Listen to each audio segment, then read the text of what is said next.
Watch this.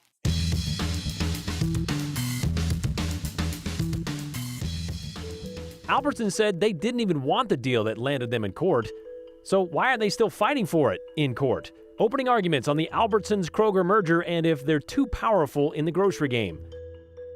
Caldwell parking meter mess is far from over. They wanted them. Now, maybe they don't? A special meeting may decide the future of the newfangled parking meters. We've been talking about the fire burning near Stanley a lot recently. It's because it's big and it's a threat to the community. But another thing we've been talking about is how to say the name of that fire. It would be the largest supermarket merger ever. A super merger, if you will. Albertsons and Kroger, known as Fred Meyer in our part of the country, they want to join forces to compete with other supermarket giants. Think Walmart and Costco.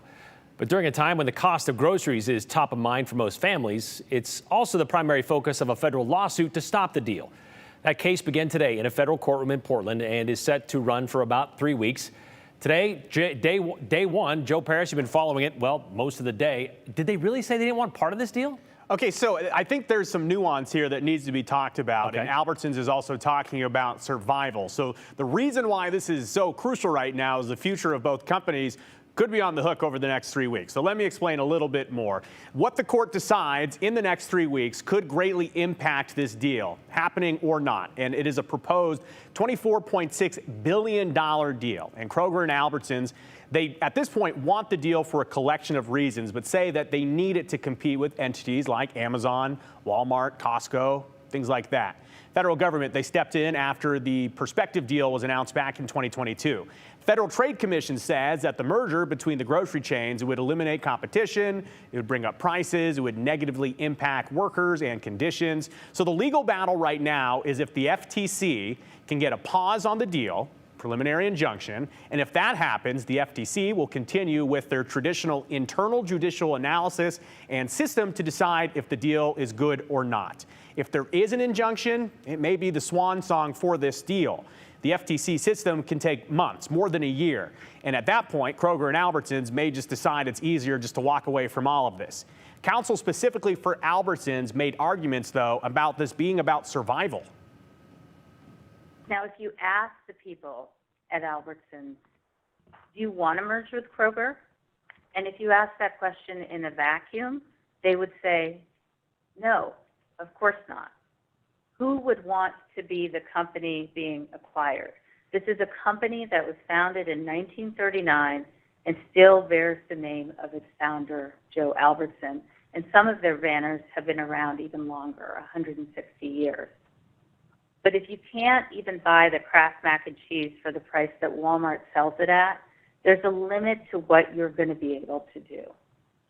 And so after taking a look at all of their options, Albertsons reluctantly made clear to the market that it was interested in strategic partnerships.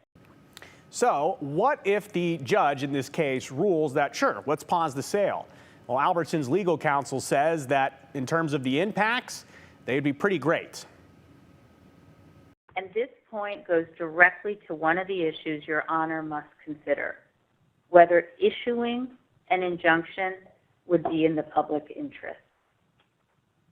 And here, it would not be in the public interest, Your Honor, because Albertsons' backup plan, if the merger were enjoined, would be worse for consumers, worse for employees, and worse for competition.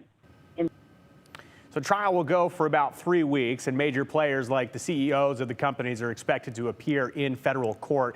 And Brian, keep in mind that there are a lot of legal battles going on with this merger right now. There are individual lawsuits from different states. At the same time, the companies, Kroger and Albertsons, they filed a lawsuit saying that this whole FTC thing is actually unconstitutional. So bottom line here, the takeaway should be that this current trial that'll go for about 3 weeks is really going to be the scene setter for if the deal can even survive. They mentioned it would be not beneficial to consumers. Did they mention why? Because I know they were worried about this monopoly situation when it comes to this merger. Why would it be bad for consumers if this deal went away? So the argument is that in the way that it's working right now in markets that Albertsons Albertsons is in, it could be bad for people in the sense that they can't compete. The grocery stores can't compete with things like Amazon, things like Walmart. So your local grocery, it may not be able to survive. And when businesses are threatened, they have to change business models. And that could, again, end up with lower options at the market, different wages, different conditions. Yeah. But, I mean, it goes both sides. So we'll see how this plays out in 3 weeks. All right. Thank you very much, Joe. People are complaining. Nobody likes these parking meters. Somebody had to, right, though, to get them put in the first place? Business owners in downtown Caldwell continue to push to get newly implemented parking meters removed. The city hoped the meters would improve traffic flow and eliminate long-term parkers. The meters, you might remember, were officially turned on May 15th. 2 weeks later, businesses in that area around the, I guess that'd be the Indian Creek Plaza area downtown, they petitioned to get those parking meters removed. One business even saying they were down 55% in sales just 2 weeks into the change. That petition now has just under 1,000 signatures. Now, signatures are one thing, but listening to months of continuous complaints, that's another. And it prompted the mayor to propose some changes to the meters, including extending the initial free time and making weekends free. But, well, since not enough people showed up for that meeting's public comment period, the city held off on making any decisions then. So let's fast forward to tonight. And that topic, the parking meters in downtown Caldwell, back up for discussion with the meeting focused solely on those meters. Aspen Shumpert spoke with Caldwell's mayor today about what they hope to accomplish this time around. The city of Caldwell is ready to discuss parking meters in depth. We don't want to do a knee-jerk reaction of something that's not going to be beneficial to the downtown. Monday night is a chance for citizens to bring all their opinions and questions for the city. On the special meeting's agenda is everything parking meters, like free parking time and spots, changes from multi-space meters to single-space meters, and better signage. We figured we start with these, get the input from that, and then get direction from council on those items and any others that they wish to bring forward. Mayor Wagner will re-propose his July proposal, which would allow parking to be free for the first 30 minutes, Monday through Friday, instead of the first 15, and make Saturday and Sunday both full free parking days. Council members can also propose other ideas. Some council members want to expand that even more.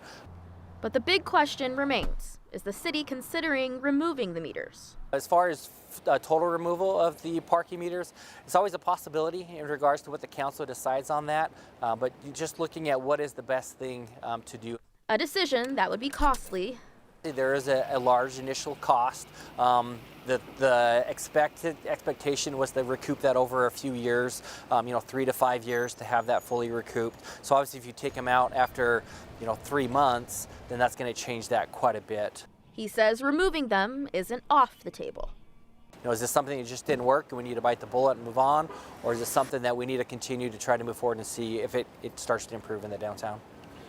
The contract with the parking meter company is up in October, so council will have to come back to decide what direction they'd like to take, either renewing the contract or removing the meters. But Brian, tonight is really about direction, so there's not going to be a decision made about removing parking meters. We might see some changes later on. Mayor Wagner says they hope to have something in front of the council by mid-September, some of those initial changes that we've been talking about.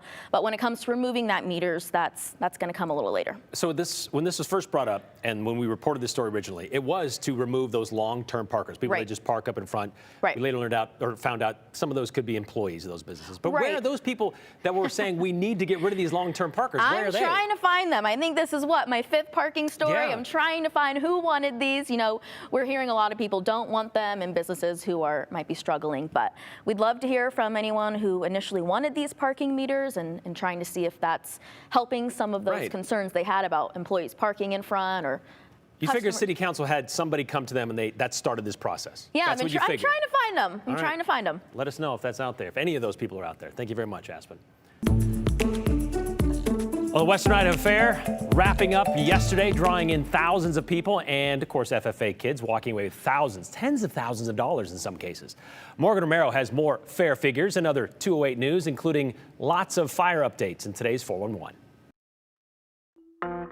Crews are making progress on the flat fire burning in Boise County. It's burned more than 3,700 acres, but is now 61% contained. Summit Flat Road between Pioneerville and Coulter Summit and Elk Creek Road are closed for firefighter safety. Now to the Middle Fork fire burning nearly 47,000 acres. This complex is just 5% contained. The Boise National Forest expanded closures in 2 areas, one near Grand Jean, the other east of Garden Valley. The off-limits areas include the hot springs, Pine Flats, and Deadwood campgrounds and the river access. The Danskin boat launch is also closed. We still don't know the cause of the small grass fire on Table Rock on Saturday. Boise Fire Department started getting calls from people who saw the flames just below the Boise landmark around 9:20 p.m. Crews had the fire fully contained just after 10 o'clock. Today is Women's Equality Day. Congress designated today Women's Equality Day back in 1973 to commemorate the certification of the 19th Amendment, which gave women the right to vote 53 years earlier. The National Interagency Fire Center, or NIFC, is celebrating by sharing these pictures on social media. It said, quote, "Women fill crucial roles in wildland fire and we are better because of them." The Western Idaho Fair wrapped up yesterday. The 10-day event had over 14,000 exhibits and 2,500 exhibitors. The fair's junior market livestock sale raised more than $600,000 for the 4-H and FFA kids. And thousands of people watched the concerts, with Josh Turner having the biggest crowd. And that's the 411 on the 208. I'm Morgan Romero.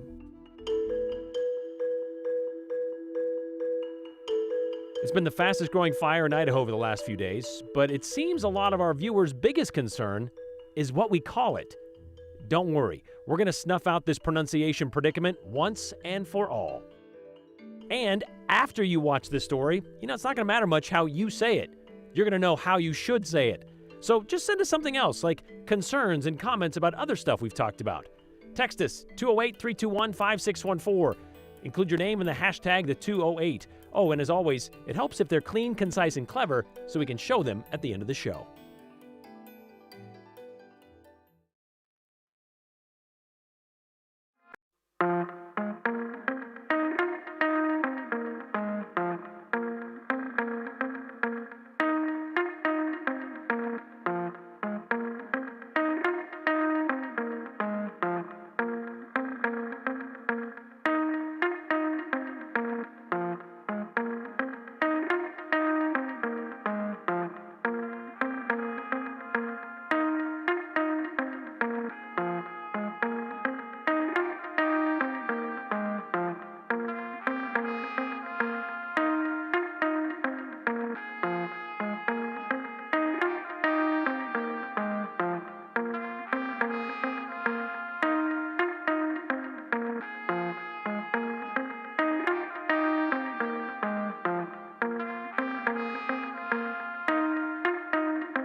Quabity Ashwins.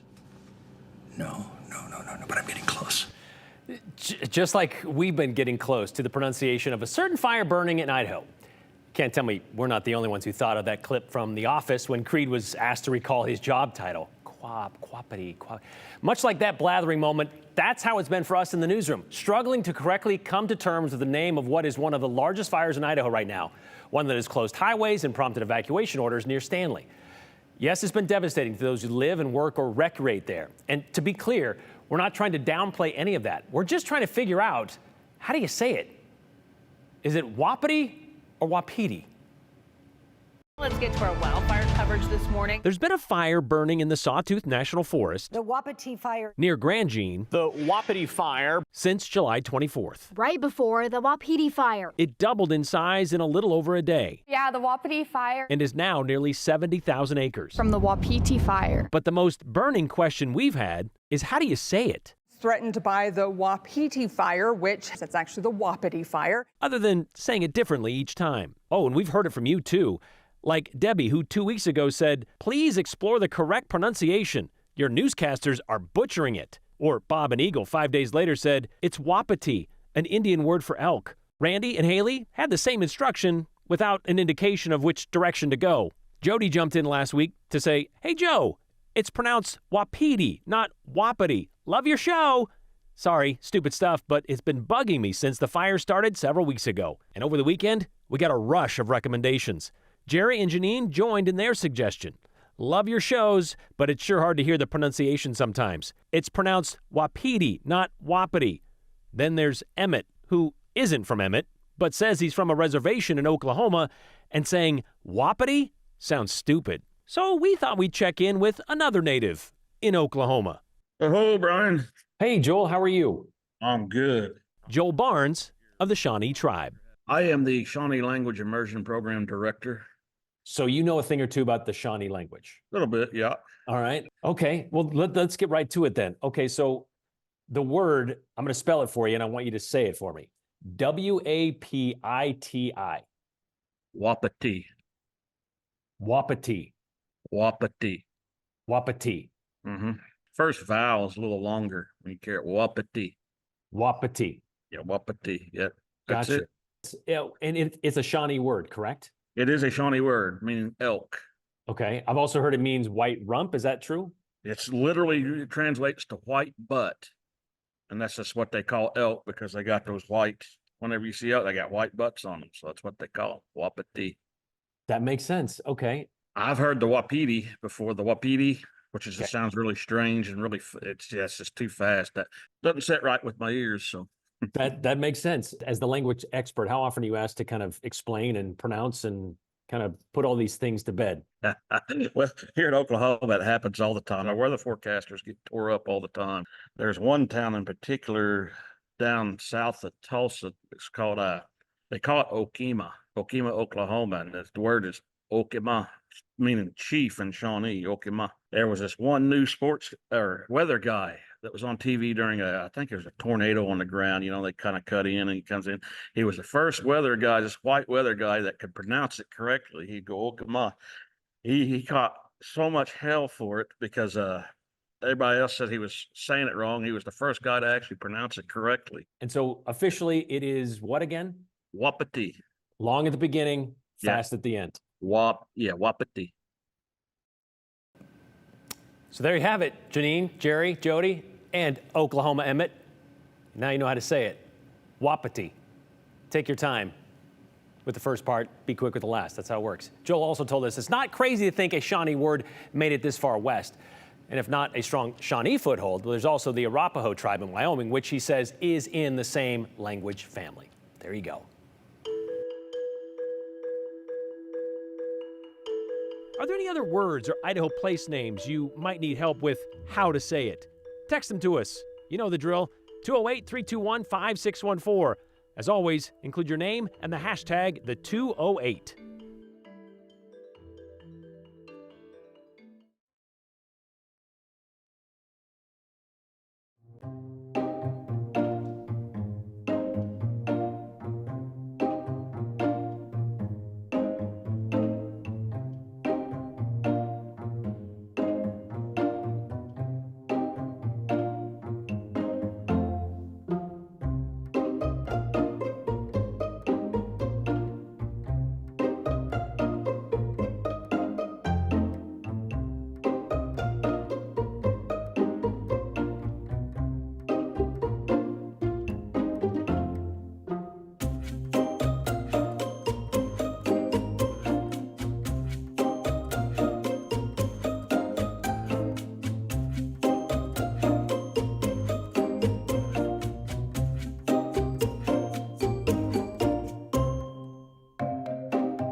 Well, as we begin with, we're taking a look at, of course, the Sun Valley area. This is Baldy.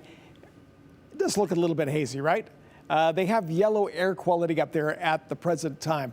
And just to move in to show you, yellow is the moderate category. Sun Valley shares that up here with Smiths Ferry, just south of Cascade and north of Idaho City. But Idaho City right now has green. Green is good, and you can see we have good all over the state here throughout the south, Twin Falls up through Mountain Home, Boise, Caldwell, Ontario, Cascade, even McCall. Okay, up in mountain locations, of course, not that it's a surprise, but all those locations have good air quality, which is pretty good considering so much of the smoke that's around the area.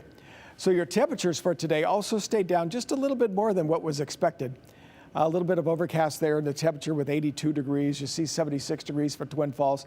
Still a few showers are over in eastern Idaho, so that storm system from the weekend actually is still pushing through, and still some effects from that as you take a look at it. And I'll show you a little more. As you look here throughout the Southwest Valley, we've got clear conditions. The radar, which is south of Boise, is not picking up much of anything up in the mountains or in the valley location. But if you look here to the northwest, the one thing to watch, which is going to be a big trigger on our weather for this week, I mentioned it yesterday, is this storm system. You can see the low that's up here in the north. Everything we see here shows that this storm is going to stay along the border area. Northern Idaho might get a few showers out of that. We will not. The southwesterly flow that's created from this storm to our north is what's heating us up to around 90 degrees for tomorrow. After it pulls through and moves to the east, then cooler air comes in behind it. Good news there. Temperature, if you think 90 is too hot, starts to drop off, as we'll be seeing some temperatures that will be down around 75, somewhere along through there on Wednesday. But keep in mind, it's short-lived. Everything kind of straightens out after that storm system pulls through.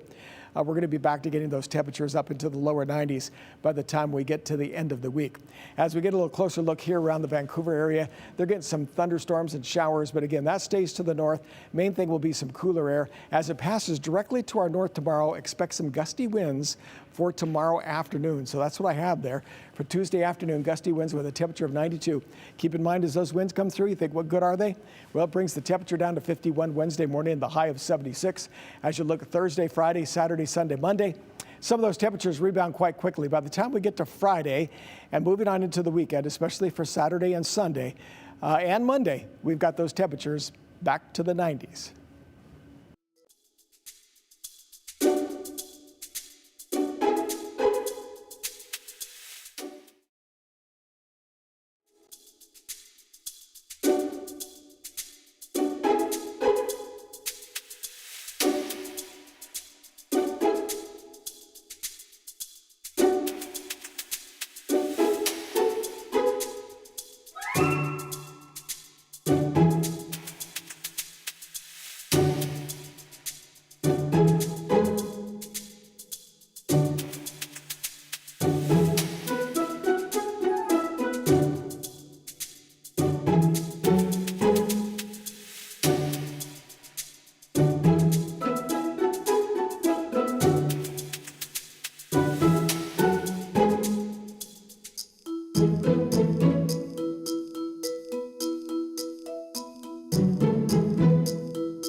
You know, we had a lot of other people pointing to another local grocery store, and Boise-based grocery store, as to, why this Albertsons Kroger deal may not be what it seems.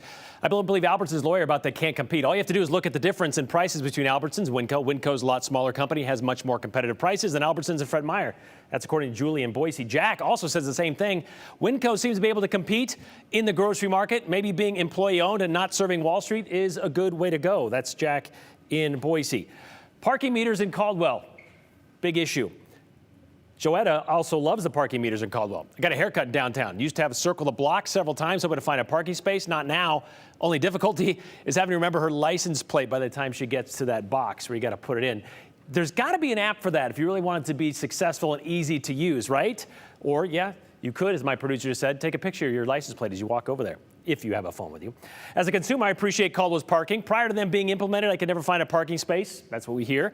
For my hair and nail appointments, because employees were using all the parking spots. I want the parking meters to stay with or without adjustments. So she likes those, apparently, as they are. Okay, this one from Nell. I had to bring this one up. It's not Shawnee, it is Shoshone. Okay? Those are the Indians that now live in Idaho. How about checking with an Idaho tribe, not some dude from Oklahoma? Well, Nell, the word is a Shawnee word, not a Shoshone word. It's a Shawnee word. So why don't we go to the source and ask the source how to say it? That seems like the best way to go about it, right? Grew up with Cuprum, but I've heard about 5 ways, lady. Cuprum, not Cuprum. See you tomorrow.